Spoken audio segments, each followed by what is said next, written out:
Hari ni cuaca cantik sangat. So aku sara wide sandal dan plan nak buat easy run lebih kurang 24 minit je.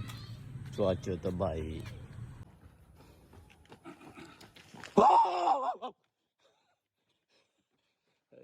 Sungguh segabuk. Orang lain nak gagah yogut tak ada lagi hari pagi petang.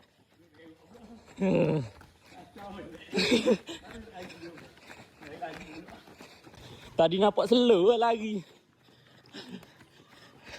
Dia jumpa kawan, dia tekan.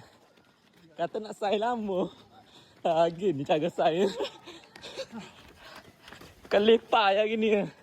Tak laju. Larat tak kat 30 minit je hari ni. Barai gila rasa.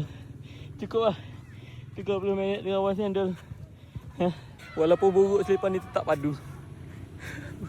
Tetap padu, mantap.